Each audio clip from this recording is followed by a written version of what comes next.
can, we're going to all say, oh, no, you don't. Welcome back to Harvard. That was Sarah Palin today rallying her supporters to show their strength in November. How much influence does this lady have? Bill Maher hosts Real Time with Bill Maher Friday nights on HBO. And I can't wait to get on that show April 30th in a couple weeks. Bill, thank you. I just wonder about Sarah Palin. And she seems to operate in a different area than most of us are used to and in a different octave as well. Your thoughts? Yes, the phrase chalk, fingernails on a chalkboard comes to mind. But I don't know why that the mainstream media is always taking her so seriously. The conservatives had another one of their seems to be weekly conventions last week, and again they polled the rank and file, who I would think would be her biggest supporters. Isn't this supposed to be who's for Sarah Palin? If not them, who? And she comes in third, as she did at CPAC. I think she got 18%. She got less than that at CPAC. I understand why I want to talk about her. I'm a comedian and a rationalist. But, I mean, what are her qualifications? Why is she this political rock star? She was the governor of a state with no people for half a term. She quit.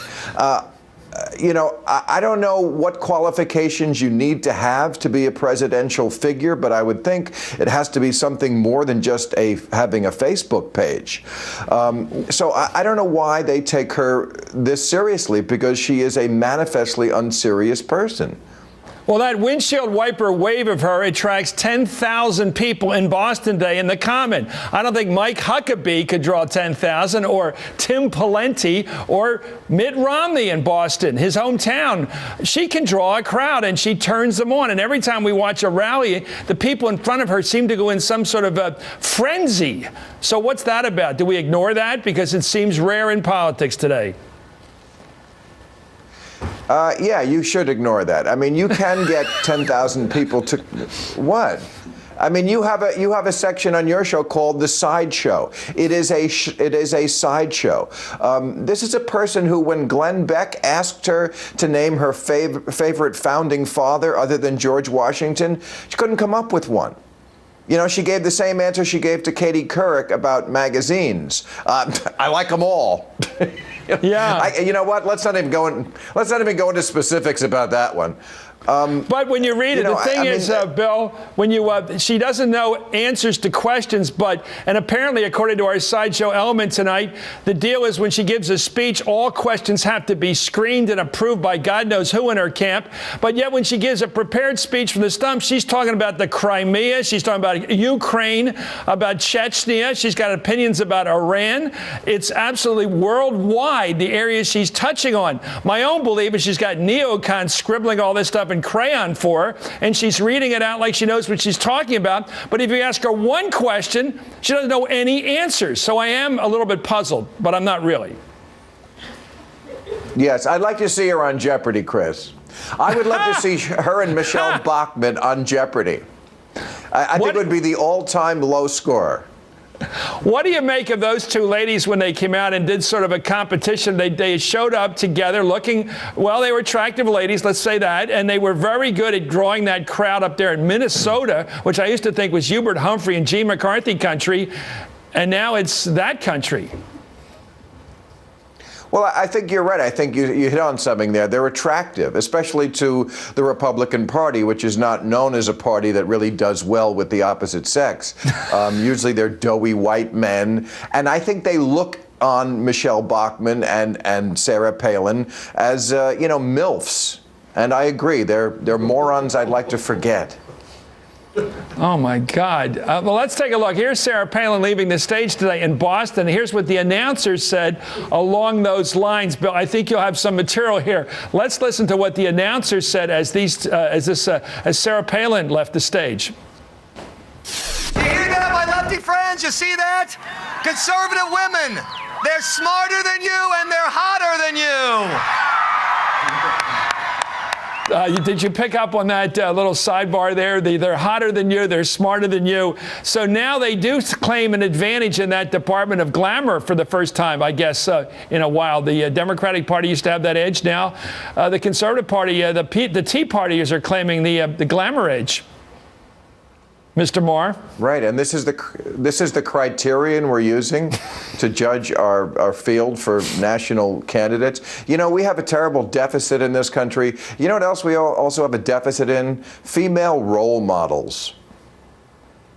Well, I don't know about that. We've got the Secretary of State. We've got a couple senators from California. They're pretty impressive. We got a very impressive senator from Missouri and from Minnesota. I've gotten to know a lot of them, and they're very impressive. Let me ask you about the people that bother you last time I was on the show, or the second to last time I was on your show. These birthers and these truthers, they don't go away. The birthers are not going away, Bill. They still think this guy's not one of us, and they'd love to prove it. Right. Well, you know, they're just another sort of strain of something we've seen many times from the right wing, who are, if anything, sore losers. Remember when Al Gore was fighting for the election in 2000? They had those signs, sore loserman. If anybody is sore loserman, it's these people. They do not accept any Democratic victory as legitimate. They did it with Clinton. Remember Paula Jones? They didn't care anything to get them out of office. The birth certificate stuff is their version of Paula Jones. It's just something to get this man out of office, because when they win, it just doesn't count. And of course, it's also based a lot on racism. Of course, if you go to a birther and say that, they hate it. If there is one thing they absolutely cannot stand, it is being called racist. If there's another thing they absolutely cannot stand, of course, it's black people. Well, let's connect the dots. The governor of Virginia is talking about bringing back Confederacy celebrations and forgetting slavery, of course. The governor of Texas is talking about secession. His opponent's talking about nullification and interposition. The AG down in Florida is talking about what? The invasion of the state's sovereignty because of the health care bill. A lot of pre-Civil War antebellum lingo coming dripping from the lips of these Southern Republicans. I think there is a connection myself. Absolutely. You know, we talked about this on our show about a year ago, and I thought I was making a joke. And I said, you know, somewhere along the line, 20 or 30 years ago, the left in this country moved to the center, and the right moved into a mental hospital. I said they were just a bunch of religious lunatics, flat earthers, and Civil War reenactors. But that's actually kind of true.